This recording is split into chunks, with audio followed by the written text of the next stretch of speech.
a road that directly connect from the village to Dongcheng, but they have requested for so many years, but the government is just turned them down. And I go through the report that from the government and the meetings. They also didn't mention that there is any plans for them. So where is the balance that? Yeah, there's. I think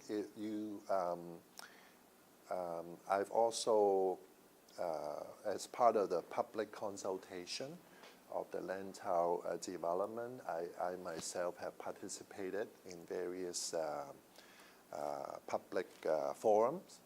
I have a photo. So even over the last few months, we have held different public consultation. We've heard from the environmental sector. They've expressed concern about improving the accessibility to Southern Lantau.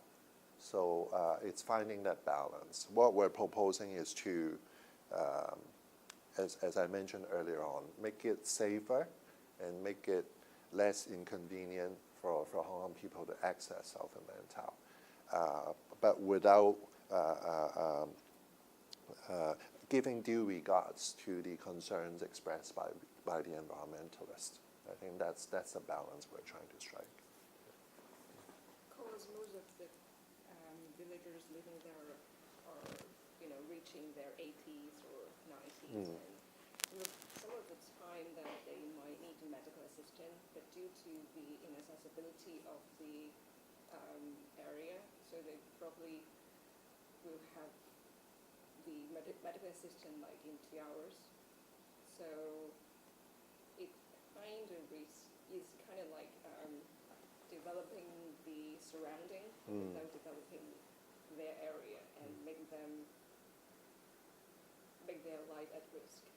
So it's like kind of like contradicting of what the Lantau development is proposing. They are trying to benefit all the parties, but like the people living in rural area are being neglected in this extent. I recently went to a forum organized by the environmental groups. I also share that fact with the environmental groups. And in fact, I shared that I came across villagers on the southern side, there are different villages, and they expressed that their desire is to gain a certain level of convenience in the overall, in terms of the transportation for people living in those villages. I also shared what I've heard from the villagers with the environmentalists. And I hope, and I invited them, I was sharing about how we can all collaborate, whether you're an environmentalist or you're a villager or you're a business or you're a government policy maker.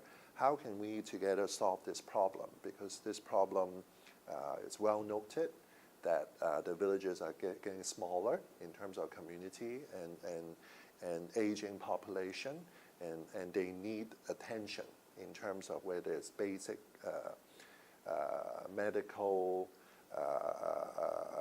emergencies or overall general getting amenities.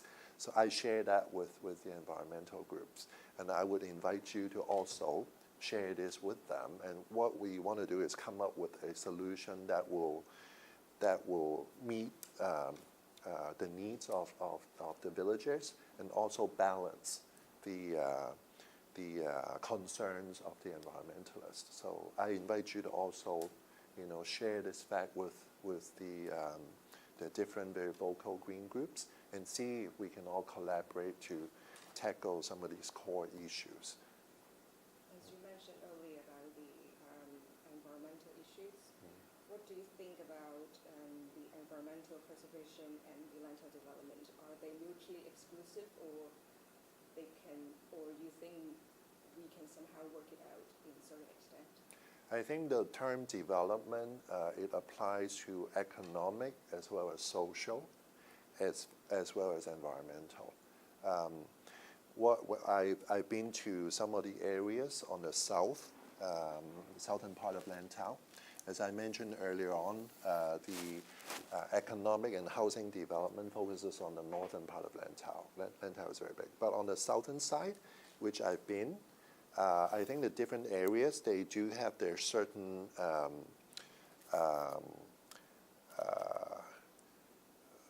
what's the word I'm looking for? They have their certain positionings.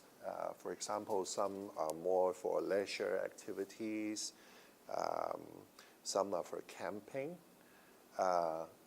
What we're proposing is to